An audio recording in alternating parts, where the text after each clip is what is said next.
Hello जय हिंद दोस्तों। आपका हमारे इस यूट्यूब फैमिली पायलट अर्निंग में स्वागत है। तो आज हम लोग एसिड बेस एंड सॉल्ट का पार्ट 3 वीडियो आप लोगों के सामने लाए हैं। इससे पहले हम पार्ट 1 और part 1 and part 2 video complete कर दिए हैं। अगर आप लोग कोई ऐसे हैं जो इन्होंने अभी तक part 1 part 2 video acid base salt का कंप्लीट नहीं किए हैं, जाकर इसको पहले कंप्लीट कीजिए। उसके बाद आप पार्ट 3 वीडियो देखिएगा। और ये एसिड बेस सॉल्ट का आज लास्ट टॉपिक है। इसमें आपका हम टॉपिक के साथ साथ कुछ लास्ट में महत्वपूर्ण प्रश्न करवाएंगे जो एनसीईआरटी बेस्ड होगा। ठीक है, तो वीडियो थोड़ा लंबा हो सकता है, तो वीडियो को लास्ट तक जरूर देखिए, क्योंकि हर एक लाइन में हर एक जो वर्ड बोलते हैं उसमें एक प्रश्न आपका एग्जाम में बनता है और उससे आपके एग्जाम में क्वेश्चन आएंगे। इसीलिए पहले आप लोग कोशिश कीजिए कि वीडियो को अच्छे से देखने का, और वीडियो को अच्छे से देखने के बाद एनसीईआरटी को लाइन बाय लाइन रीड करके रात में 9 PM हमारे टेलीग्राम ग्रुप में साइंस का टेस्ट चलता है, उसमें जाकर टेस्ट दे दीजिए। आपका डाउट सारा क्लियर हो जाएगा। ठीक है, तो चलिए हम लोग बिना समय गवाए स्टार्ट करते हैं। आज का टॉपिक है और आज लास्ट है एसिड बेस सॉल्ट का। ठीक है, तो आज का हमारा टॉपिक है लवण से संबंधित जानकारी। एक्चुअली में लवण होता क्या है? लवण होता क्या है? लवण को इंग्लिश में कहते हैं सॉल्ट। क्या कहते हैं? सॉल्ट। तो जब हम लोग अम्ल और देखिए अम्ल और क्षार का अभिक्रिया कराते हैं तो क्या बनता है? लवण। जब हम लोग अम्ल और क्षार का अभिक्रिया कराते हैं तो क्या बनता है? लवण। जैसे हम लोग HCl NaOH क्षार ले लिए तो क्या बन गया? NaCl बन गया। क्या बना? NaCl बन गया। और क्या निकला इससे? H2 गैस निकल गया। अम्ल और क्षार लवण और H2O जल बनता है ना। तो एक चीज याद रखिएगा, लवण क्या होता क्या है? तो लवण एक्चुअली में लवण का पहला प्रॉपर्टी कि लवण प्राय ठोस होता है। पहला, ठोस होता है। दूसरा, ये जल में घुलनशील होता है। क्या होता है? जल में घुलनशील। ये सब पॉइंट याद रखिएगा, जल में घुलनशील होता है। जल में कैसा होता है? घुलनशील होता है। तीसरा पॉइंट, लवण का गलनांक और क्वथनांक, गलनांक और क्वथनांक, क्वथनांक क्या होता है? उच्च होता है। लवण का गलनांक और क्वथनांक उच्च होता है और ये प्राय जल में घुलनशील होते हैं। तो आप लवण से इतना पॉइंट याद रखिएगा, ठोस होता है, जल में घुलनशील होता है, गलनांक क्वथनांक उच्च होता है और अम्ल क्षार से अभिक्रिया करके ही लवण का निर्माण किया जाता है। कोई दिक्कत? कोई भी आप एक रिएक्शन ले लीजिए, जैसे ले लीजिए जिंक प्लस H2SO4। तो जिंक और H2SO4 धातु के साथ अगर हम अम्ल का अभिक्रिया कराएं तो भी तो वो लवण बनेगा, ZnSO4। ये क्या है? लवण है। साथ में हाइड्रोजन गैस निकला, ये भी हमारा क्या है? एक प्रकार का लवण है। तो धातु भी जब क्षार से धातु जब अम्ल से अभिक्रिया किया तो लवण बनाया। अगर धातु जिंक क्षार से अभिक्रिया किया, मान लीजिए NaOH, तो भी ये क्या बनाता है? लवण बनाता है। क्या बनाएगा? Na2ZnO2। ये क्या है? हमारा लवण है। अरे बात समझ में? तो जब अम्ल क्षार से अभिक्रिया होगा तो भी लवण होगा। धातु जब अम्ल से अभिक्रिया करेगा तो भी लवण बनाएगा। धातु जब क्षार से अभिक्रिया कराएगा तो भी लवण बनाएगा। लेकिन किस प्रकार का लवण का निर्माण करेगा, आइए हम लोग थोड़ा सा चर्चा कर लेते हैं उसके बारे में। थोड़ा सा चेक कर लेते हैं। तो देखिए, सबसे पहला पॉइंट आप याद रखिएगा। फर्स्ट पॉइंट क्या याद रखिएगा कि जब अम्ल अम्ल क्षार से अभिक्रिया कराता है तब लवण बनाता है। और ये लवण कैसा होता है मालूम है? ये जो जब अम्ल लवण क्षार से अभिक्रिया कराता है तो ये कैसा लवण होता है, इसके बारे में आगे चर्चा करेंगे। प्लस साथ में क्या बनाता है? जल बनाता है। पहला पॉइंट हो गया। दूसरा पॉइंट याद रखिएगा, क्या थोड़ा याद रखिएगा कि जब हम लोग अम्ल को धातु से अभिक्रिया कराते हैं, अम्ल को किससे अभिक्रिया कराते हैं? धातु से, तो क्या बनता है? लवण और हाइड्रोजन गैस। थर्ड पॉइंट, जब अम्ल को धातु ऑक्साइड, देखिए लवण कहाँ कहाँ बनता है, आपसे एग्जाम में फंसा सकता है। जब अम्ल को धातु ऑक्साइड से अभिक्रिया कराते हैं तो क्या बनता है? लवण और H2O। ठीक है। फोर्थ में, जब अम्ल को धातु कार्बोनेट, किसके साथ? धातु कार्बोनेट के साथ अभिक्रिया कराते हैं तो बनता है ये लवण और CO2।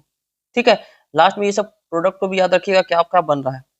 फिफ्थ में, अब यहां से आपका इंपॉर्टेंट बन जाता है। क्या इंपॉर्टेंट पॉइंट बनेगा? पहला, अब अम्ल क्षार से तो मालूम चल गया, अब अम्ल में भी कैसे अम्ल, प्रबल स्ट्रॉन्ग, प्रबल अम्ल और प्रबल क्षार, प्रबल अम्ल और प्रबल क्षार अभिक्रिया करता है तो क्या बनता है, उदासीन लवण बनता है। कैसा लवण बनता है, उदासीन लवण बनता है, उदासीन लवण प्लस जल बनता है।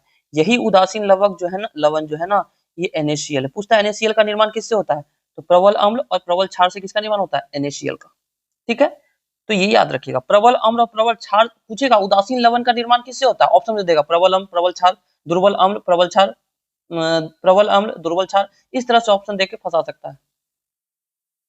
चलिए अगला देखते हैं हम लोग, 6 नंबर में क्या है, जब हम लोग दुर्बल अम्ल, जब हम लोग दुर्बल अम्ल, दुर्बल अम्ल और प्रबल क्षार, किसका, प्रबल क्षार का अभिक्रिया कराएंगे तो किसका निर्माण होता है। पूछेगा आपसे कि जब दुर्बल अम्ल और प्रबल क्षार का अभिक्रिया होता है तो कैसा लवण होगा, तो देखिए जो भी प्रबल रहेगा वही निर्माण होगा, मतलब क्षार इसमें प्रबल है तो क्षारीय लवण होगा। कैसा लवण होगा, क्षारीय लवण होगा, और साथ में क्या निकलेगा, H2O।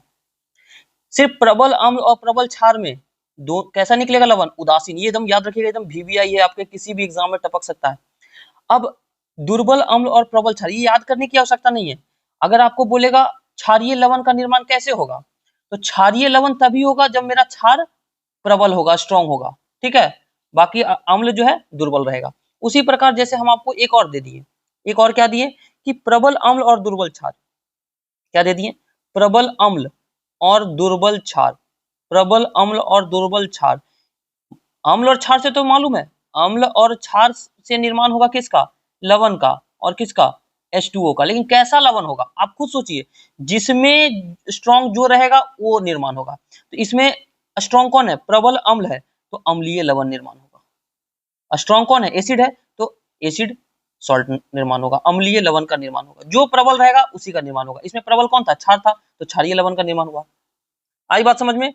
अब एक और लास्ट है, आपसे पूछेगा, आपसे पूछेगा कि दुर्बल अम्ल, दुर्बल अम्ल और दुर्बल क्षार दोनों दुर्बल रहेगा तो क्या निर्माण होगा। जब दोनों दुर्बल रहेगा तो किसी भी प्रकार की कोई अभिक्रिया नहीं होगी। तो इतना पॉइंट आप एकदम याद रखिएगा। पहला पॉइंट आपको याद रखना है कि जब अम्ल क्षार से अभिक्रिया करता है तो लवण और जल निर्माण करता है, अम्ल धातु से अभिक्रिया करता है तो लवण और हाइड्रोजन गैस देता है, जब अम्ल धातु के ऑक्साइड या धात्विक ऑक्साइड से अभिक्रिया करता है तो लवण और जल देता है, अम्ल धातु कार्बोनेट के साथ अभिक्रिया करता है तो लवण और CO2 गैस देता है। अब यहाँ से प्रबल अम्ल और प्रबल क्षार का निर्माण से किसका, देखिए अम्ल और क्षार से तो मालूम है आपको लवण निर्माण होगा, लेकिन कैसा लवण, तो प्रबल अम्ल प्रबल दोनों स्ट्रॉन्ग रहेगा तो उदासीन लवण और जल बनेगा। एक दुर्बल एक प्रबल, तो निर्माण तो लवण होगा, लेकिन जो प्रबल रहेगा वही निर्माण। जैसे इसमें दुर्बल अम्ल और प्रबल क्षार है, तो प्रबल कौन है, क्षार है, तो क्षारीय लवण निर्माण हुआ। यहाँ प्रबल अम्ल दुर्बल क्षार, यहाँ प्रबल कौन है, अम्ल है, तो अम्लीय लवण होगा। अब दुर्बल अम्ल और दुर्बल क्षार से कोई अभिक्रिया नहीं होगी, यहाँ तक कोई दिक्कत नहीं होना चाहिए। आई बात समझ में। चलिए आगे चलते हैं, थोड़ा सा हम लोग चर्चा कर लेंगे क्या होता है लवण का दूसरा भाग अम्ल से जब हम लोग लेते हैं। जैसे मान लीजिए कि हाइड्रोक्लोरिक एसिड, मान लीजिए कोई हाइड्रोक्लोरिक एसिड से लवण निर्माण हुआ, तो हाइड्रोक्लोरिक में Cl है, तो इससे क्लोराइड लवण बनेगा। कैसा बनेगा, क्लोराइड लवण बनेगा। अगर मान लीजिए सल्फ्यूरिक अम्ल है H2SO4, तो कैसा लवण बनेगा, SO4 कैसा है, सल्फेट है, तो सल्फेट लवण बनेगा। कैसा बनेगा, सल्फेट लवण बनेगा। अगर मान लीजिए नाइट्रिक एसिड है HNO3, तो कैसा लवण बनेगा, आप ही बताइए, नाइट्रेट लवण बनेगा। कैसा बनेगा, नाइट्रेट लवण बनेगा। मेरा डिपेंड करेगा कि अम्ल कैसा है। आई बात समझ में। अब जैसे मान लीजिए कार्बोनिक अम्ल है, कार्बोनिक अम्ल का फॉर्मूला होता है H2CO3, तो कार्बोनिक अम्ल से कौन सा लवण बनेगा, कोई अगर धातु कार्बोनिक अम्ल से अभिक्रिया किया तो किस प्रकार का लवण बनेगा, तो कार्बोनिक मतलब कार्बोनेट लवण बनेगा। कैसा बनेगा, कार्बोनेट लवण बनेगा। मान लीजिए एसिटिक या एसिटिक अम्ल है, तो एसिटिक अम्ल का होता है CH3COOH, ये एसिटिक अम्ल है, तो एसिटिक अम्ल से कैसा लवण बनेगा, एसिटेट लवण बनेगा। कैसा बनेगा, एसिटेट लवण बनेगा। ये आपको पूछेगा नहीं, बट जानकारी के लिए रख लीजिए, ठीक है। हम बता दिए आपको HCl से, तो Cl में Cl है, क्लोराइड है, तो क्लोराइड लवण बनेगा। H2SO4 सल्फेट है, तो सल्फेट लवण बनेगा। ठीक है, अब देखिए ध्यान से, हम लोग आगे थोड़ा सा बढ़ते हैं। लवण का फैमिली, लवण का परिवार क्या होता है, तो हम लोग को मालूम है कि लवण जो है, लवण जो है ये आयनिक यौगिक है। कैसा है, आयनिक यौगिक है। लवण कैसा है, आयनिक यौगिक है। अब आयनिक यौगिक है तो इसमें धन आवेशित आयन और ऋण आवेशित आयन दोनों होगा, मतलब धन और ऋण दोनों आवेशित आयन होगा। ठीक है, तो जैसे मान लीजिए हम ले लिए NaCl, NaCl क्या है, लवण है, तो इसमें देखिए Na प्लस और Cl माइनस है ना, दोनों धन, और Na प्लस और Cl माइनस मतलब धन और ऋण दोनों है। अब जैसे हम ले लिए आपको सोडियम सल्फेट Na2SO4, तो इसमें Na का 2 प्लस है और सल्फेट का SO4 2 माइनस है, तो देख रहे हैं 2 प्लस 2 मतलब धन और ऋण दोनों आयन इसमें मौजूद है लवण में। तो ये परिवार नाम क्यों दिया गया, फैमिली ऑफ सॉल्ट इसलिए बोलते हैं क्योंकि सबका अपना अपना परिवार है। जैसे सल्फेट का अपना परिवार है, सल्फेट का अपना परिवार, तो सल्फेट का परिवार क्या हो जाएगा आपको, जिसमें SO4 रहेगा, जैसे K2SO4, K2SO4, जैसे CSO4, MgSO4, ये सल्फेट का परिवार है, इसलिए इसको हम लोग बोले फैमिली ऑफ सॉल्ट। अब इसी से हम आपको पूछ दें कि क्लोराइड का फैमिली, तो क्लोराइड में आपका क्या क्या हो जाएगा, NaCl हो जाएगा, सोडियम क्लोराइड हो जाएगा, NH4Cl हो जाएगा। अगर हम बोलते कार्बोनेट का, तो कार्बोनेट में क्या हो जाएगा, Na2CO3 हो जाएगा, Na2CO3 हो जाएगा, NaNO3 हो जाएगा।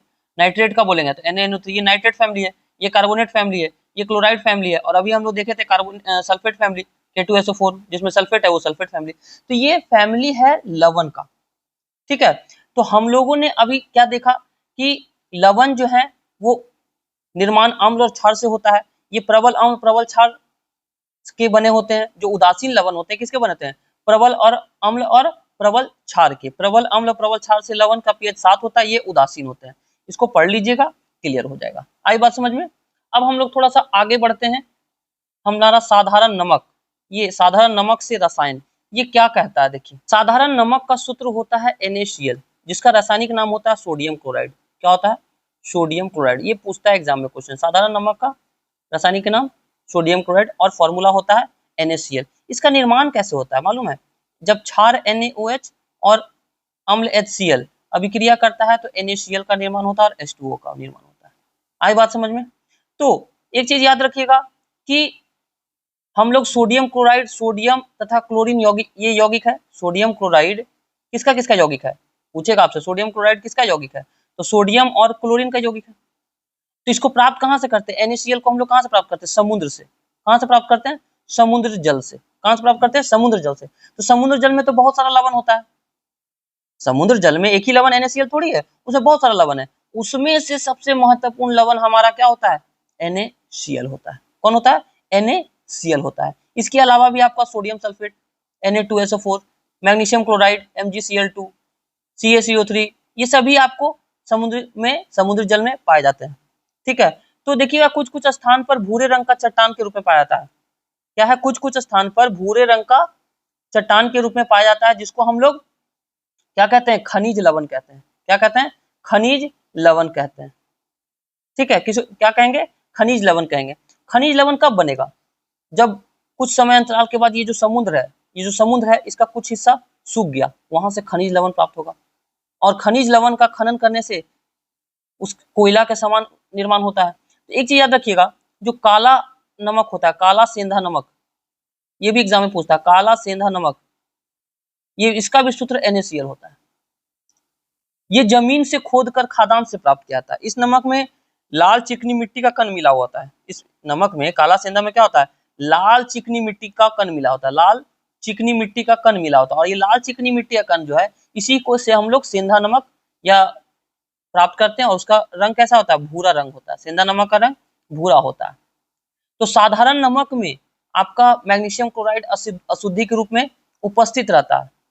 साधारण नमक में मैग्नीशियम क्लोराइड, एक चीज याद रखिएगा, साधारण नमक में अशुद्धि के रूप में पूछेगा क्या उपस्थित रहता है, तो मैग्नीशियम क्लोराइड उपस्थित रहता है। और मैग्नीशियम क्लोराइड एक प्रकार का क्या है, प्रसविदी पदार्थ है। प्रसविदी पदार्थ मतलब हवा से ये नमी को सोख लेता है, हवा से नमी को सोख लेता है। इसीलिए जब देखिएगा ना, साधारण नमक को आप खुला में छोड़ दीजिए, मान लीजिए साधारण नमक है ये, इसको खुला में छोड़ दीजिए, तो खुला में छोड़ देने से क्या होता है, ये कुछ देर के बाद पसीज जाता है, मतलब देखते हैं गीला टाइप में हो जाता है। तो एक चीज याद रखिएगा कि साधारण नमक में यदि हम लोग, नहीं दिया हुआ है लिख देते हैं, साधारण नमक NaCl में यदि हम लोग पोटेशियम आयोडाइड या फिर पोटेशियम KiO3 का मात्रा मिला देते हैं, NaCl में पोटेशियम आयोडाइड मिला देते हैं, तो ये बन जाता है आयोडीन नमक। क्या बनता है? पूछेगा आपसे कि आयोडीन नमक बनाने के लिए सोडियम क्लोराइड में किसका उपयोग करते हैं, तो पोटेशियम आयोडाइड या KiO3 का उपयोग करते हैं। और आयोडीन युक्त नमक हम लोग खाते हैं तो इससे कौन सा रोग होने से बचता है? घेंगा रोग ठीक है, आयोडीन युक्त नमक खाने से घेंगा रोग से बचा जा सकता है। तो याद रखिएगा, पूछेगा आयोडीन नमक का निर्माण कैसे होगा? जब सोडियम क्लोराइड को में पोटेशियम आयोडाइड की थोड़ी सी मात्रा मिला देते हैं तो आयोडीन नमक का निर्माण होता है। तो आप देख रहे हैं ये गांधी जी गुजरात के साबरमती आश्रम से 12 मार्च 1930 को लगभग 240 मील 78 अनुयायियों के साथ चले थे और 6 अप्रैल 1930 को समुद्र के पानी से नमक बनाकर ये नमक कानून तोड़े थे। तो यही आपको इसमें बताया गया है। ठीक है, अगला हम लोग पॉइंट चलते हैं, साधारण नमक और उनके रसायनों का कच्चा पदार्थ। ये क्या होता है? ये ज्यादा कुछ नहीं है। साधारण नमक हम लोग अपने भोजन में उपयोग करते हैं, जिससे सोडियम क्लोराइड जो है, सोडियम क्लोराइड NaCl जो है, ये तंत्रिका तंत्र कार्य की प्रणाली जिसमें मांसपेशी का गति, भोजन पचाने के लिए पेट में जो HCl है उसके उत्पादन के लिए हम लोगों के शरीर में आवश्यकता होता है। जब हम लोग देखते हैं मम्मी लोग अचार, मुरब्बा ये सब बनाती है तो उसमें नमक डाल देती है, नमक तेल डालकर उसको छोड़ देती है परीक्षण के रूप में। तो इससे क्या होता है कि बहुत लंबे समय तक हम लोग उसको उपयोग करते हैं, अचार बनता है 2-2 साल 3-3 साल तक खाते हैं। तो याद रखिएगा कि sodium hydroxide NaOH, baking soda NaHCO3, washing soda Na2CO3 10H2O, विरंजक चूर्ण CaOCl2, ये सभी का निर्माण एक कच्चे पदार्थ के रूप में हुआ है। ठीक है, तो हम लोग के पेट में कौन सा अम्ल पाया जाता है? हम लोग के पेट में कौन सा अम्ल पाया जाता है? HCl। इसको हम लोग क्या कहते हैं? गैस्ट्रिक जूस, अमाशय रस कहते हैं। तो ये अमाशय को अम्लीय माध्यम प्रदान करता है। कैसा करता है? अम्लीय माध्यम। ये जो HCl है ये अमाशय को क्या करता है? अम्लीय माध्यम प्रदान करता है, जिससे क्या होता है? अमाशय में एंजाइम पेप्सिन सक्रिय होकर भोजन को पचाने में मदद करता है। आई बात समझ में? इतना सिर्फ आपको याद रखना है। अगला है सोडियम हाइड्रोक्साइड। ये बहुत ही इंपॉर्टेंट है और ये इस बार का ALP टेक्नीशियन में भर भर के क्वेश्चन पूछा है। हो सकता है BPSC में पूछ दे, बिहार SSC में पूछ दे। ये मोस्ट VVI आपका पॉइंट है। कैसे इसको क्लियर करेंगे? देखिए, सोडियम हाइड्रोक्साइड, इसका सूत्र होता है NaOH। तो सोडियम क्लोराइड के जलीय विलयन से विद्युत धारा प्रवाहित करने पर यह वियोजित होकर सोडियम हाइड्रोक्साइड बनता है। मतलब बोल रहा है कि जब NaCl, सोडियम क्लोराइड NaCl में जब हम लोग जल से विद्युत धारा प्रवाहित करते हैं तो बनता है sodium hydroxide plus Cl2 plus H2। Balance नहीं है, बस अभी आपको समझना है कि जब सोडियम क्लोराइड के जलीय विलयन से लवण जल प्रवाहित करते हैं तो यह वियोजित होकर सोडियम हाइड्रोक्साइड बन गया, सोडियम हाइड्रोक्साइड Cl2 और H2 बना। और इसी अभिक्रिया को हम लोग कहते हैं क्लोर क्षार अभिक्रिया, क्लोर क्षार प्रक्रिया। मेरा ALP में यही क्वेश्चन पूछा गया था, रिएक्शन देकर कौन सी अभिक्रिया है? तो क्लोर क्षार। क्यों क्लोर क्षार बोले? क्योंकि निर्माण, देखिए रिएक्शन दे दिया तो यहाँ क्लोरीन है, तो क्लोरीन से हो गया क्लोर, है ना। और NaOH क्या है? हमारा क्षार है। दिमाग लगा सकते हैं, क्लोर क्षार अभिक्रिया हो गया। तो यहाँ पे एक ही, या फिर आपको एग्जाम में डेफिनेशन देके पूछ दे कि जब सोडियम क्लोराइड के जलीय विलयन में से विद्युत धारा प्रवाहित करते हैं तो वियोजित होकर ये सोडियम हाइड्रोक्साइड उत्पन्न करता है, इस प्रक्रिया को क्या कहते हैं? तो क्लोर क्षार अभिक्रिया। देखिए आपको यहाँ पर रिएक्शन दे दिया गया है।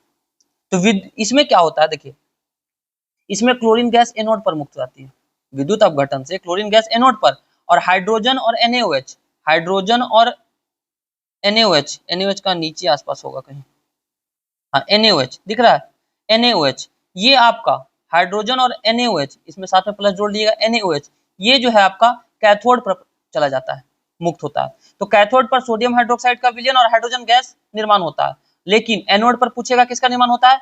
तो क्लोरीन गैस का। आई बात समझ में? तो ये आपका अभिक्रिया है, यही आपका क्लोर क्षार प्रक्रिया कहलाता है। तो क्लोरीन का उपयोग आपसे एग्जाम में पूछ सकता है। क्लोरीन का उपयोग कहाँ कर सकते हैं?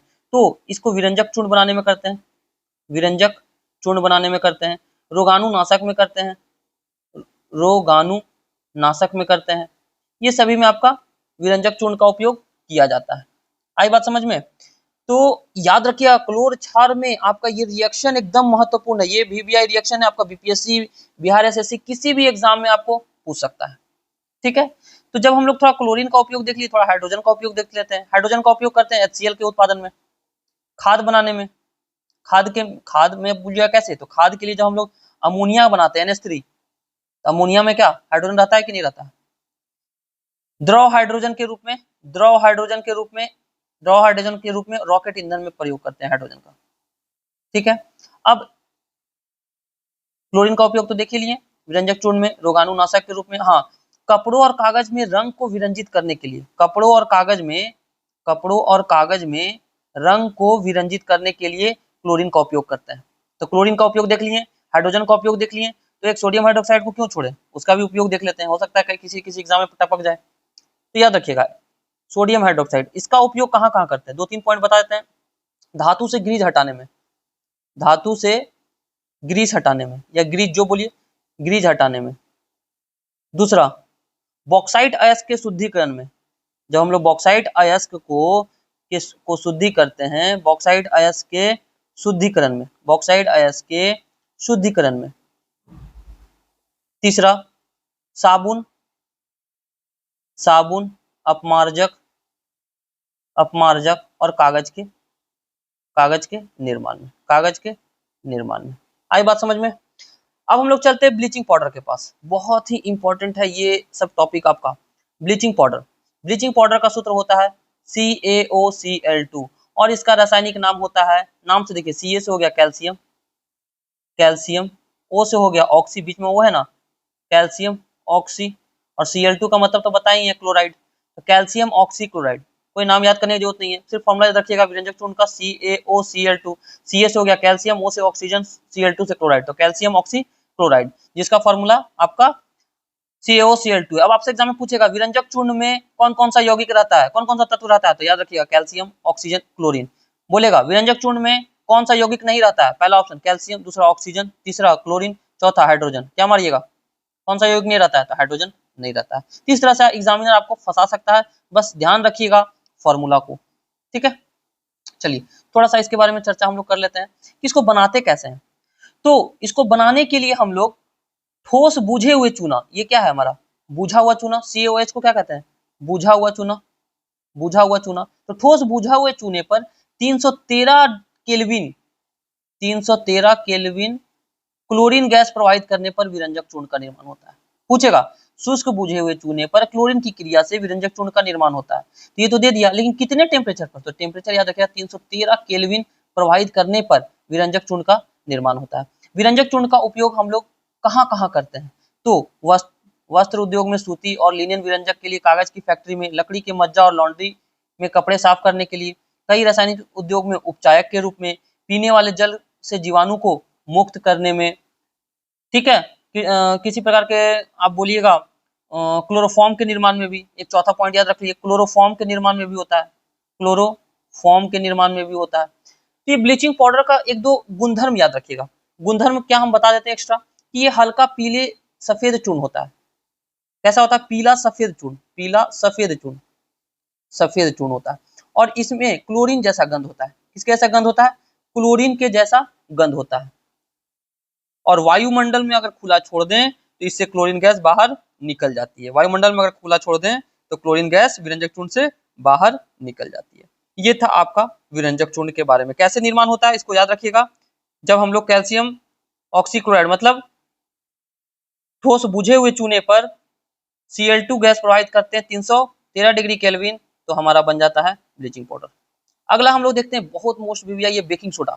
बेकिंग सोडा का फॉर्मूला होता है NaHCO3, क्या होता है NaHCO3, सोडियम हाइड्रोजन कार्बोनेट। देखिए नाम आपको याद नहीं रखना है, Na से सोडियम, H से हाइड्रोजन, CO3 से कार्बोनेट, NaHCO3 बेकिंग सोडा, जिसको खाने वाला सोडा भी कहते हैं, इसको बोलते हैं सोडियम, सोडियम, Na से सोडियम, H से हाइड्रोजन, कुछ नहीं करना, जो नाम है वही हम थोड़ी याद करके रखे हैं, सोडियम हाइड्रोजन, CO3 क्या बोलते हैं, कार्बोनेट, तो सोडियम हाइड्रोजन कार्बोनेट इसका नाम है। कहीं कहीं इसको खाने वाला सोडा भी कहते हैं, खाने वाला सोडा भी कहते हैं। एग्जाम में बहुत बार इसका फॉर्मूला आपको पूछा है, खाने वाला सोडा या बेकिंग सोडा का फॉर्मूला बताइए। ठीक है, तो थोड़ा सा अब हम लोग देख लेते हैं इसका निर्माण कैसे होता है, बेकिंग सोडा बनता कैसा है। तो कोई भी कच्चा पदार्थ ले लिया, कोई भी कच्चा पदार्थ, जैसे मान लीजिए अमोनिया H2O CO2 में सोडियम क्लोराइड का उपयोग करके बेकिंग सोडा का निर्माण होता है। जैसे सोडियम क्लोराइड ले लिए, इसमें कोई भी कच्चा पदार्थ जल, कार्बन डाइऑक्साइड, अमोनिया, तो क्या बन गया NH4Cl और NaHCO3। ये अमोनियम क्लोराइड और NaHCO, यही NaHCO क्या है हमारा बेकिंग सोडा है, यही हमारा क्या है बेकिंग सोडा है। तो बेकिंग सोडा का निर्माण कैसे हुआ, कोई भी कच्चे पदार्थ ले लिए NH3 H2O CO2, उसमें सोडियम क्लोराइड का उपयोग करके बेकिंग सोडा का निर्माण हो गया। ठीक है, ये भी एक प्रकार का ठोस, बेकिंग सोडा कैसा है ठोस सफेद पदार्थ है, ठोस सफेद पदार्थ है। ये जल में कम घुलनशील है, जल में कम घुलनशील है, जल में कम घुलनशील है। इसका पीएच मान 7 से अधिक होता है और ये एक प्रकार का दुर्बल क्षार है। कैसा ये दुर्बल क्षार है। एक चीज और याद रखिएगा, जब यही बेकिंग सोडा का निर्माण हो गया तो बेकिंग सोडा में जैसे ही हम हीट दिए तो ये बन गया सोडियम कार्बोनेट, जल और CO2। पूछेगा सोडियम कार्बोनेट का निर्माण कैसे होगा, जब बेकिंग सोडा में हम कुछ उष्मा देंगे जिसके कारण सोडियम कार्बोनेट का निर्माण होगा। आई बात समझ में। तो बेकिंग सोडा का उपयोग हम लोग कहाँ करते हैं, बेकिंग सोडा का उपयोग, सोडियम हाइड्रोजन कार्बोनेट है, ये टार्टरिक अम्ल के जैसा एक मंद खाद्य अम्ल का मिश्रण है। जब बेकिंग पाउडर को गर्म किया जाता है, जल मिलाया जाता है तो क्या अभिक्रिया होती है, देखिए इस अभिक्रिया में CO2 के द्वारा पाव रोटी या केक खमीर फूल जाता है जिसमें मुलायम स्पंजी बन जाता है रोटी, पाव रोटी। सोडियम हाइड्रोजन कार्बोनेट भी एंटासिड का एक संगठन है। जब क्षारीय होने के कारण पेट में अम्लीय की अधिकता के कारण उदासीन करने में राहत, मान लीजिए आप पेट में कुछ खा लिया, गैस्ट्रिक बन गया या अम्लीयता हो गया, तो उस केस में ये क्या करता है एंटासिड के रूप में सोडियम बेकिंग सोडा का हम लोग उपयोग करते हैं, जिससे हमारा पेट जो अम्लीयता हो गया है वो उदासीन होकर हमारे पेट को दर्द से राहत देगा। इसका उपयोग सोडा अग्निशामक में भी उपयोग किया जाता है। बेकिंग सोडा का उपयोग शराब में भी करते हैं, किसमें करते हैं शराब में करते हैं। ठीक है, इनो के रूप में, एंटासिड तो बता ही दिए इसके रूप में होता है। और ये पाव रोटी, डबल रोटी, केक मालूम है कि बेकिंग पाउडर को गर्म करने पर जल में मिलाते हैं तो बेकिंग सोडा टार्टरिक अम्ल के साथ अभिक्रिया करके CO2 गैस देता है। किसके साथ, टार्टरिक अम्ल के साथ अभिक्रिया करके CO2 गैस देता है और CO2 गैस के कारण ही डबल रोटी, पुआ पकवान आपका स्पंजी, हल्का, फूला हुआ या मुलायम बनता है। आई बात समझ में, तो इतना आप याद रखिएगा। अगला चलते हैं हम लोग धोने वाला सोडा, ये भी मोस्ट इंपॉर्टेंट है। धोने वाला सोडा, नाम है धोने वाला, तो Na2CO3 ₹10 का सरफ से धोते हैं तो 10H2O इसमें जल का मॉलिक्यूल रहता है। पूछता है बार बार कि धोने वाला सोडा में वाटर के कितने अणु या कितने मॉलिक्यूल रहते हैं, तो याद रखिएगा 10 मॉलिक्यूल रहते हैं, जिसे धोवन सोडा भी कहते हैं। और इसका अन्य रसायन नाम सोडियम क्लोराइड, मतलब इसे सोडियम क्लोराइड से प्राप्त किया जाता है। एक सेकंड, हाँ, कि इसका रासायनिक नाम आपसे पूछेगा तो रासायनिक नाम याद रखिएगा सोडियम कार्बोनेट। Na2CO3 क्या हो गया, Na2CO3 मतलब क्या हो गया कार्बोनेट, और ये 10H2O है तो 10 मतलब डेका हाइड्रेट, डेका हाइड्रेट, इसका रासायनिक नाम आपका होता है। याद रहेगा, इसमें जल के 10 अणु उपस्थित रहते हैं, जल के 10 अणु उपस्थित रहते हैं। कोई दिक्कत, तो एक चीज और यहाँ पे याद रखिएगा कि 10 अणु तो रहते हैं, अगर इसको वायुमंडल में हम लोग खुला छोड़ देते हैं तो इसके क्रिस्टल जल के 9 अणु वायुमंडल में चले जाते हैं और ये एक प्रकार का सफेद पाउडर बन जाता है। एक प्रकार क्या बनता है, सफेद पाउडर बन जाएगा और इस सफेद पाउडर को सोडियम कार्बोनेट मोनोहाइड्रेट कहते हैं, क्योंकि 10 में 10 था, 10 में एक 9 चला गया तो कितना बचा, एक को बोलते हैं मोनो, तो मोनोहाइड्रेट बचा, जिसे हम लोग कहते हैं क्या, इफ्लोरेंस। क्या कहते हैं, इफ्लोरेंस। देखिए कहीं पढ़िएगा तो मिलेगा, इफ्लोरेंस नहीं दिया है तो याद रखिएगा, जल के 10 अणु में से एक अणु चला जाता है तो इसका नाम आता है sodium carbonate, sodium carbonate monohydrate. क्या होता है, मोनोहाइड्रेट, और मोनोहाइड्रेट होने के कारण ही इसे हम लोग कहते हैं क्या, इफ्लोरेंसिस, इफ्लोरेंसिस। ठीक है, इस क्रिया को हम लोग कहते हैं इफ्लोरेंसिस। हम लोग याद रखिए, गांव में देखिए, गांव में पुराने दादा दादी लोग धोने वाला सोडा को सज्जी कहते हैं। क्या कहते हैं, सज्जी। क्या नाम से जानते हैं, सज्जी। ठीक है, इसे अमोनिया सोडा विधि द्वारा बनाया जाता है। तो इसे बनाते कैसे हैं इसको याद रखिएगा, पूछेगा आपसे इसको बनाते कैसे हैं, ये कैसे बनाते हैं। इसमें क्या करते हैं, baking soda 2NaHCO3, baking soda को जब हम लोग गर्म करते हैं, क्या करते हैं, गर्म करते हैं तो बनता है Na2CO3, अभी देखे थे, प्लस H2O प्लस CO2, ये हम लोग ऊपर ही देखे थे। देखिए बेकिंग सोडा NaSO3 देखे थे, यहाँ रिएक्शन नहीं दिए थे। अच्छा चलिए कोई बात नहीं। जब हम लोग बेकिंग सोडा को गर्म करते हैं तो क्या बनता है, Na2CO3 H2O और CO2। अब ये Na2CO3 में इस Na2CO3 Na2 जो CO3 का निर्माण हुआ, इसमें हम लोग 10 वाटर मॉलिक्यूल मिला दिए तो बन गया धोवन सोडा Na2CO3.10H2। कैसे बना, धोवन सोडा का निर्माण कैसे हुआ, जब बेकिंग सोडा को गर्म किए तो बन गया सोडियम कार्बोनेट, जल और CO2, और यही सोडियम कार्बोनेट को 10 वाटर के मॉलिक्यूल के साथ अभिक्रिया किए तो बन गया हमारा धोवन सोडा, बन गया हमारा धोवन सोडा। और ये धोवन सोडा कैसा होगा, क्षारीय होगा। कैसा होगा, क्षारीय लवण होगा। ठीक है, तो लवण के एक सूत्र इकाई में जल के निश्चित अणुओं की संख्या को क्रिस्टल का जल कहते हैं। वाटर पूछेगा आपसे एग्जाम में, इनमें से किसमें क्रिस्टल का जल उपस्थित है, नहीं है, तो जिसमें भी वाटर का मॉलिक्यूल रहेगा, मतलब 10 रहे, ये हम नहीं कह रहे 5 रहे, लेकिन वाटर का मॉलिक्यूल 2 रहे या हाफ H2O रहे, कुछ भी रहे, वाटर का मॉलिक्यूल रहना चाहिए, इसे ही हम लोग कहते हैं क्रिस्टलन का जल, वाटर ऑफ क्रिस्टलाइजेशन। पूछेगा इनमें से किसमें वाटर का क्रिस्टलाइजेशन या क्रिस्टलाइजेशन का जल उपस्थित नहीं है, तो आपको अभी क्वेश्चन हम करवाएंगे लास्ट में, ध्यान रखिएगा। ठीक है, तो देखिए धोवन सोडा का उपयोग कहाँ कहाँ करते हैं। धोवन सोडा का उपयोग कांच, साबुन, कागज उद्योग में करते हैं, बोरेक्स जैसे सोडियम यौगिक के उत्पादन में करते हैं, सोडियम कार्बोनेट का उपयोग घरों की साफ सफाई में करते हैं, जल की स्थायी कठोरता को हटाने के लिए, the most VVI important line है, जल की स्थायी कठोरता को हटाने के लिए इसका उपयोग करते हैं। एक और याद रखिएगा, पेट्रोलियम के शुद्धिकरण में करते हैं, या पेट्रोलियम को शुद्ध करने में करते हैं, पेट्रोलियम को शुद्ध करने में करते हैं। आई बात समझ में, तो इतना याद रहेगा। अब हम लोग चलते हैं, क्या लवण के क्रिस्टल वास्तव में शुष्क होते हैं, क्या लवण के क्रिस्टल वास्तव में शुष्क होते हैं, ये कहना क्या चाह रहा है, देखिएगा ध्यान से। ये कहना ये चाह रहा है कि लवण जिसे हम लोग रवाकरण का जल कहते हैं, ये जब जल के रूप में उपयोग हो जाता है, मतलब जैसे हम लोग बोले कि कॉपर सल्फेट CuSO4.5H2 बोलते हैं ना, या धोने वाला सोडा Na2CO3.10H2, सब में वाटर का मॉलिक्यूल है ना। जिप्सम जिसे कहते हैं सफेद तोता CaSO4 डॉट, नहीं जिप्सम को सफेद तोता नहीं कहते, जिप्सम का सूत्र होता है CaSO4.2H2O। इसमें सब में आप देखिएगा क्या वाटर का मॉलिक्यूल प्रेजेंट है। तो लवण जिसे रवाकरण के जल कहते हैं, इसमें हाइड्रेटेड सॉल्ट, मतलब ये जल योजित लवण कहलाते हैं, क्योंकि इसमें जल के रूप में उपस्थित रहता है लवण। ठीक है, तो क्या किया कि एक साफ शुष्क परख नली ले लिया, देखिए दिख रहा है एक्टिविटी में, चित्र 2.9 में देखिए, एक साफ शुष्क परख नली ले लिया, इसमें कॉपर सल्फेट क्या लिया CuSO4.5H2, कॉपर सल्फेट का क्रिस्टल लेकर गर्म किया।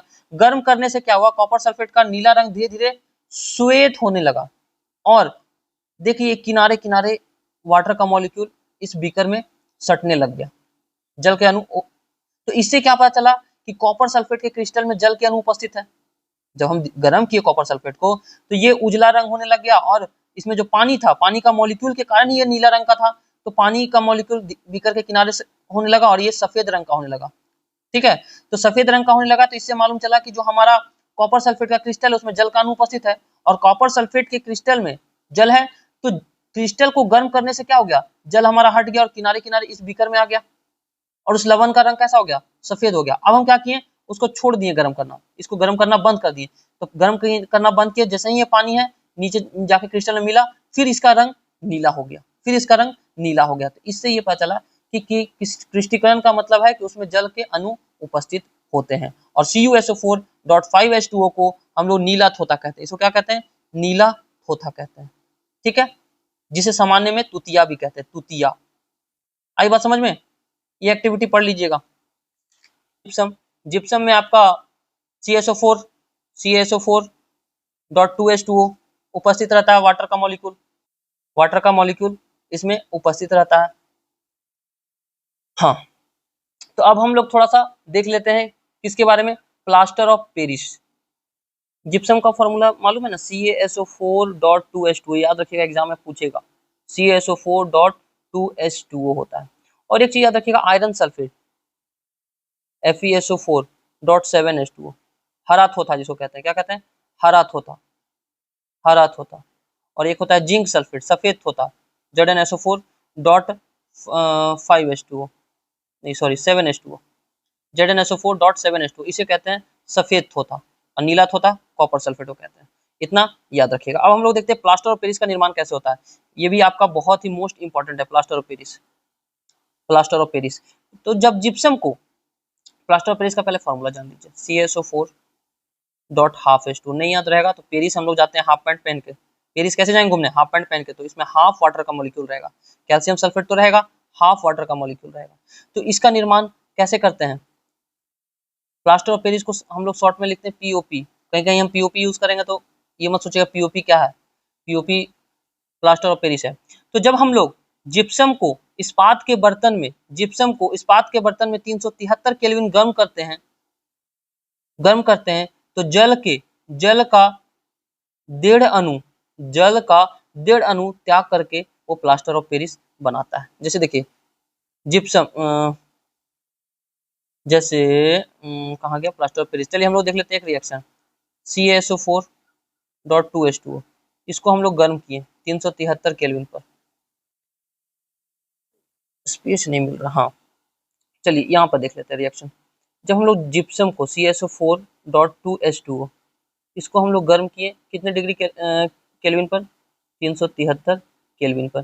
373 केल्विन पर गर्म किए तो क्या बना? CaSO4 डॉट हाफ H2O, और ये 3/H2O यही त्याग किया था। जो हम क्या बोले थे कि जिप्सम को इस्पात के बर्तन में 373 केल्विन या फिर 100 डिग्री सेंटीग्रेड पर गर्म करने पर जल के ये 1.5 अणु क्या किए? त्याग कर दिए, और क्या बन गया हमारा? प्लास्टर ऑफ पेरिस का निर्माण हो गया। क्या निर्माण हो गया? प्लास्टर ऑफ पेरिस का निर्माण हो गया। तो तापमान को 373 केल्विन से अधिक नहीं बढ़ने दिया जाता है। क्यों? क्योंकि अधिक गर्म करने पर वो अपने रवा जल को और खो देगा, जिससे इसका गुणधर्म खत्म हो जाएगा। आई बात समझ में? तो प्लास्टर ऑफ पेरिस का आपको एग्जाम में क्वेश्चन पूछता है कि इसका उपयोग कहाँ कहाँ करते हैं। तो टूटी हुई हड्डियों में नहीं दिया है, चलिए कहाँ करते हैं याद रखेंगे, टूटी हुई हड्डियों को जोड़ने में, टूटी हुई हड्डियों को जोड़ने में, खिड़की दरवाजों का छिद्र को बंद करने में, खिड़की दरवाजा के छिद्र को बंद करने में, खिड़की दरवाजा छिद्र को बंद करने में, खिलौना के सजावट में, ठीक है, दीवारों को चिकना करने में। हम लोग पेरिस पुट्टी करते हैं ना, तो प्लास्टर ऑफ पेरिस का उपयोग करते हैं। देखिए खिलौना बनाने में, सजावट में, चिकना बनाने में, या फिर टूटी हड्डियों को जोड़ने में, अग्निरोधक पदार्थ में, फायर प्रूफ जो मटेरियल बनता है ना, उसमें भी हम लोग इसका उपयोग करते हैं। अग्निरोधक पदार्थ में इसका उपयोग करते हैं। तो आपका ये topic acid base and salt पूरी तरह से हमने कंप्लीट कर दिया है। आपको कहीं भी डाउट होता है आप एक बार रीड करके उसके बाद आप हमारे टेलीग्राम ग्रुप में रात 9 बजे टेस्ट देकर हमसे डाउट पूछिए या किसी एडमिन से पूछिए, आपको डाउट अच्छे से क्लियर कर देंगे। लेकिन एक बार पढ़ना जरूर है, एनसीईआरटी को रीड करना है। तो आज हम लोग कुछ इससे रिलेटेड कुछ क्वेश्चन को चर्चा कर लेते हैं, ठीक है। तो चलिए हम लोग कुछ एनसीईआरटी के प्रश्न को कर लेते हैं। उससे पहले कुछ हम वन लाइनर प्रश्न आपको बता देते हैं। पीएच स्केल का सांद्रता का मापन हम लोग करते हैं H+, किससे? H+ आयन से। लवण जो है, लवण में पूछेगा आपसे कि लवण में सूत्र जल किस रूप में रहता है? सूत्र जल किस रूप में रहता है? तो क्रिस्टल के रूप में रहता है, क्रिस्टल के रूप में रहता है। अम्ल का राजा किसे कहा जाता है? तो H2SO4 को कहा जाता है। ये सभी वन लाइनर बनेगा। आपसे पूछेगा कि सबसे अच्छा अमलगम कौन सा धातु बनाता है? तो अमलगम में आ जाएगा सिल्वर, Ag बनाएगा। सोना को किसमें घोलते हैं? एक्वारेजिया में। किसमें घोलते हैं? एक्वारेजिया में, ठीक है। अम्लराज क्या होता है? सांद्र 3:1, सांद्र HCl और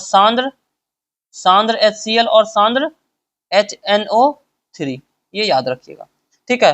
तो हम लोग चलते हैं कुछ एनसीईआरटी के वन लाइनर प्रश्न को कर लेते हैं, इसके बाद ये टॉपिक आपका समाप्त हो जाएगा।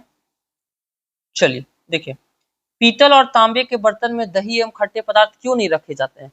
क्योंकि उसमें हम बताए थे कि वो विषाक्त लवण का निर्माण करता है जो खाने से हमारे शरीर को हानिकारक होगा, ठीक है। धातु अम्ल से अभिक्रिया करके क्या बनाता है? तो आपको मालूम है कि धातु जब अभिक्रिया करता है तो लवण और हाइड्रोजन गैस देता है। क्या देता है? लवण और हाइड्रोजन गैस। आपके पास दो विलयन है, ए और बी। विलयन ए का पीएच मान 6 है, बी का पीएच मान 8 है। हाइड्रोजन आयन की सांद्रता किसमें अधिक होगी? तो हाइड्रोजन आयन का सांद्रता किसमें होगा? जो अम्लीय होगा, क्योंकि 8 तो क्या है, ये क्षारीय है, तो क्षारीय में हाइड्रोजन आयन थोड़ी OH- आयन रहता है, तो क्या होगा? ए वाले में। चलिए देखते हैं इसका क्वेश्चन क्या होगा। तो आपका इसका आंसर हो जाएगा ए। H प्लस आयन का सांद्रता का विलयन की प्रकृति पर क्या प्रभाव डालता है? तो जो H प्लस है उसमें जिसमें H प्लस आयन का सांद्रता जितना ज्यादा होगा उसका अम्लीयता उतना बढ़ेगा। ठीक है। 35 नंबर, क्या क्षारीय विलयन H प्लस आयन होते हैं? तो क्षारीय विलयन कभी H प्लस आयन होगा जी? OH माइनस आयन होता है, नहीं होगा। हाँ, कोई किसान खेत की मृदा को किस परिस्थिति में बिना बुझा हुआ चूना, कैल्शियम ऑक्साइड, बुझा हुआ चूना, कैल्शियम हाइड्रोक्साइड या चौक का उपयोग करेगा? किस स्थिति में करेगा? तो वो अम्लीयता को कम करने में और क्षारीयता को बढ़ाने में। ऑप्शन डी सही होगा। अम्लीयता को कम करेगा, क्षारीयता को बढ़ाएगा। CaOCl2 का प्रचलित नाम क्या है? विरंजक चूर्ण, ब्लीचिंग पाउडर जिसको कहते हैं। उस पदार्थ का नाम बताइए जो क्लोरीन से अभिक्रिया करके विरंजक चूर्ण बनाता है। तो विरंजक चूर्ण कौन बनाता है? बुझा हुआ चूना, जैसा हम लोग अभी रिएक्शन में देखें। प्लास्टर ऑफ पेरिस जल से अभिक्रिया करके क्या बनाता है? तो प्लास्टर ऑफ पेरिस जल से अभिक्रिया करता है तो कैल्शियम सल्फेट डाइहाइड्रेट मतलब जिप्सम का निर्माण करता है। ठीक है। कोई विलयन लाल लिटमस को नीला कर देता है, तो लाल लिटमस को नीला कर दिया मतलब वो क्या है? क्षारीय है। अम्लीय तो नीला को लाल करेगा, तो क्षारीय होता है 10 पीएच मान क्षारीय होता है। कोई विलयन अंडे के पिसे हुए कवच से अभिक्रिया कर एक गैस उत्पन्न करता है। कोई विलयन अंडे से पिसे हुए कवच से अभिक्रिया कर एक गैस उत्पन्न करता है जो चूने के पानी को दूधिया करता है। तो चूने के पानी को दूधिया कर देता है मतलब वो कौन सा अम्ल है? हाइड्रोक्लोरिक अम्ल होगा, स्ट्रॉन्ग एसिड हो जाएगा। ठीक है। अगला है, ये क्वेश्चन छोड़ दीजिए, ये न्यूमेरिकल टाइप में है। अपच के उपचार में किस औषधि का उपयोग करते हैं? तो एंटा एसिड बताए हुए हैं। बेकिंग सोडा का उपयोग करते हैं मैक्सिमम टाइम, बेकिंग सोडा क्योंकि क्षारीय होता है। आश्रित जल विद्युत का चालन नहीं होता है जबकि वर्षा का जल होता है। आश्रित जल विद्युत का चालन नहीं करता है लेकिन वर्षा का जल करता है। क्यों? क्योंकि शुद्ध जल जो है आयनित नहीं होता है। शुद्ध जल जो है, वर्षा का जल क्या है? शुद्ध जल, और ये आयनित नहीं होता। आश्रित जल आयनित हो जाता है, इस कारण से ये विद्युत का चालक आश्रित जल विद्युत का चालन क्यों नहीं करता जबकि वर्षा जल होता है? क्योंकि शुद्ध जल आयनित नहीं होता है। तो शुद्ध जल जो है आयन में नहीं टूटता है जिस कारण से वो इलेक्ट्रिसिटी जनरेट नहीं करता है। ठीक है। 45, जल की अनुपस्थिति में अम्ल का व्यवहार अम्लीय क्यों होता है? जल की अनुपस्थिति में अम्ल व्यवहार अम्लीय क्यों नहीं होगा? क्योंकि आयनित नहीं होगा, आयन में नहीं टूटेगा। ठीक है। 46, 5 विलयन एबीसीडी का सार्वत्रिक सूचक जांच किया जाता है। पीएच मान 4, 1, 11, 7, 9 है। कौन सा विलयन है? तो 4 क्या होगा? 4 कैसा होगा आप ही बताइए, 4 कैसा होगा? तो इसमें हो जाएगा प्रबल अम्लीय, प्रबल 4 जो है आपका प्रबल अम्लीय हो सकता है। एक प्रबल अम्लीय होगा, ये प्रबल क्षार होगा, दुर्बल क्षार होगा, दुर्बल क्षार हो सकता है। ठीक है। चलिए, ऐसे नहीं आएगा आपसे। प्लास्टर ऑफ पेरिस को आर्द्ररोधी बर्तन में क्यों रखा जाता है? हमने बताया प्लास्टर ऑफ पेरिस को आर्द्ररोधी बर्तन में क्यों रखा जाना चाहिए। इससे ये क्या होगा? जिप्सम का निर्माण कर देगा। इससे ये क्या करेगा? जिप्सम का निर्माण करेगा। चलिए, हम कुछ आपको वन लाइनर क्वेश्चन और करवा देते हैं, कुछ हम आपको क्वेश्चन इंपॉर्टेंट करवा देते हैं। देखिएगा, फर्स्ट क्वेश्चन है, थोड़ा सा इसका बहुत ज्यादा डार्क है। जैसे मान लीजिए आपसे एग्जाम में पूछेगा, पहला क्वेश्चन पूछेगा, कौन सा लवण क्रिस्टलीकरण, अभी बताए थे, क्रिस्टलीकरण जल नहीं रखता है, क्रिस्टलीकरण जल नहीं रखता है। ऑप्शन है पहला नीला थोथा, आप ही बताइएगा। दूसरा बेकिंग सोडा। तीसरा धोवन सोडा। Fourth gypsum. तो किसमें आपका क्रिस्टलीकरण लवण नहीं रखता है? तो आप खुद देखिए, नीला थोथा मतलब CuSO4.5H2O, लवण जल का क्रिस्टल है। बेकिंग सोडा NaHCO3, इसमें होता है? नहीं होता है। बेकिंग सोडा धोवन सोडा Na2CO3.10H2O। Gypsum CaSO4.2H2O। तो सब में देखिएगा आप, क्या है? जल का क्रिस्टल है। इसमें है? नहीं है। तो आपका राइट आंसर हो जाएगा बेकिंग सोडा। यही आपको हम समझाना चाह रहे थे। कोई दिक्कत यहां तक नहीं है। एक आपको क्वेश्चन पूछेगा, इसको इरेज कर देते हैं, देखिएगा ध्यान से। नेक्स्ट क्वेश्चन नंबर 2 ध्यान से देखिए। इसमें हम आपको अपने से क्वेश्चन करवा दे रहे हैं ना। जैसे आपसे पूछेगा कि दांत का जो इनेमल है, दांत का इनेमल में क्या होता है? कैल्शियम सल्फेट होता है। सॉरी कैल्शियम फॉस्फेट होता है, कैल्शियम फॉस्फेट होता है। तो इसकी प्रकृति कैसा होता है? तो इसकी प्रकृति याद रखिएगा कैसा होता है, क्षारीय होता है। कैसा होता है? क्षारीय होता है। ठीक है, चलिए नेक्स्ट क्वेश्चन नंबर 3 पे देख लेते हैं। आपसे पूछेगा कि बेकिंग पाउडर, पूछेगा कि बेकिंग पाउडर का एक अवयव, बेकिंग पाउडर का एक अवयव सोडियम हाइड्रोजन कार्बोनेट है, सोडियम हाइड्रोजन कार्बोनेट है। और इसका एक अन्य अवयव क्या होता है? तो याद रखिएगा ये टार्टरिक अम्ल होता है। क्या होता है? टार्टरिक अम्ल की उपस्थिति के कारण ही वो CO2 उत्पन्न करता है। तो क्या होगा? टार्टरिक अम्ल होगा। ठीक है, बहुत अच्छा क्वेश्चन है। आपका पूछेगा कि निम्नलिखित में से कौन, निम्नलिखित में से कौन खनिज अम्ल नहीं है? खनिज अम्ल नहीं है। तो खनिज अम्ल नहीं है, आपको हम ऑप्शन दे रहे हैं।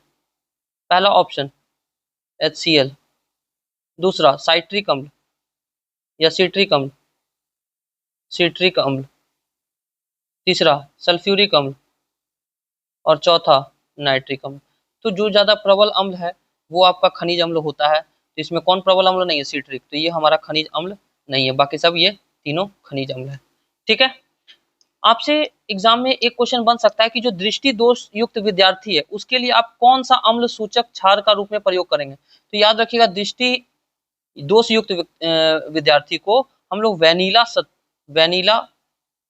वैनिला एसिड का उपयोग करते हैं क्षारक के रूप में। वैनिला एसिड दृष्टि दृष्टि दोष युक्त, दृष्टि दोष युक्त के लिए। ठीक है, तो आपका जितना था हमने आज कोशिश किया वन लाइनर बनाने का, कुछ एक्स्ट्रा क्वेश्चन करवा दिए। कोशिश कीजिएगा रात में 9 PM आप लोग टेस्ट दीजिएगा, बहुत अच्छे अच्छे प्रश्न आपको वहाँ मिल जाएंगे कुछ एक्स्ट्रा फैक्ट के साथ।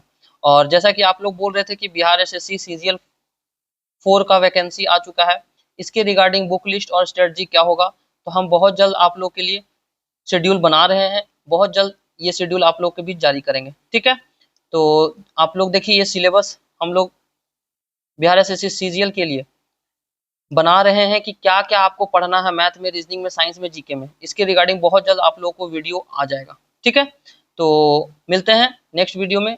वीडियो पसंद आए तो लाइक सब्सक्राइब शेयर जरूर कीजिए, और वीडियो पसंद आए तो एक कमेंट जरूर दे दीजिए। बार बार इसलिए कहते हैं कमेंट देने, क्योंकि आपके कमेंट से ही हमें मोटिवेशन मिलता है। ठीक है, तो मिलते हैं नेक्स्ट वीडियो में, तब तक के लिए जय हिंद, थैंक यू।